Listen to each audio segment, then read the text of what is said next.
Somo enie skunde mag pinyowacho dhi nyime kod nyasi bang' timo maber e penj maduong' mar joklas 8 Kcpe. Ma enie thuolo mokuongo kuom thuolo malach ma skunde mag pinyowacho otimo maber e penj maduong' mar Kcpe ka ipimo kod skunde mag giwegi kata odokoni skunde mag pinyowacho osebedo kan kod midhiero mopogore opogore. Thoth skunde mag giwegi kata private schools ne odhi nyime kod somo kokalo e lony manyasani mag tudruok kata online classes e kinde ma jowetegi masomo e skunde mag pinyowacho to nobet pacho kaluwore gi landruok mar tuo mar COVID-19. We incorporated the online program. The teachers regularly used to forward assignments, and they were done. They could send the marking scheme to them. Parents were monitoring it. And actually, when these children came back, you can't believe that they stayed home for long. When we started the online classes, it took us the whole of May. Some parents were active, others were not active. When the class teachers tried to consult, especially the class 8 parents, they said that they didn't have money for data bundles. So that in a way affected the online classes. So we can say that online classes did not succeed for us at all. Lakini baada ya kuona mwaka unaenda kuisha, kuna wakati tulikuwa tumekosa matumaini, na kwa hivyo tukasimamisha ile ya WhatsApp.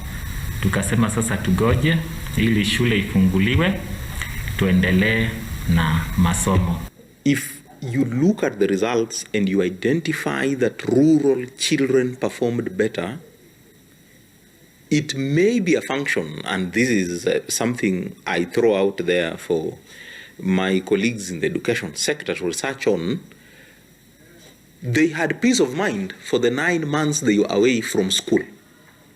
But children in urban centers who are in private schools, where parents were locking them in houses and paying for online classes, were online, helping them handle the learners, return to school, may have been the difference.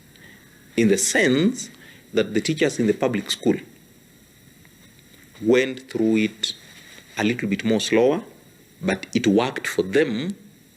But those in the private sector were hitting the hammer down. Like, we lost time, we need to recover this. But the children were in distress. So it may have affected them by over-preparing. We engaged them in activities in the field, games, drama, and so many other extracurricular issues. For 1 week, the whole week, we were busy with them. The teachers, after the NEC exam, took the low achievers. They could handle them at random. Tuliwagawanya kwenye makundi. Kila mwalimu akapata wanafunzi 8, wengine tukapata wanafunzi 9.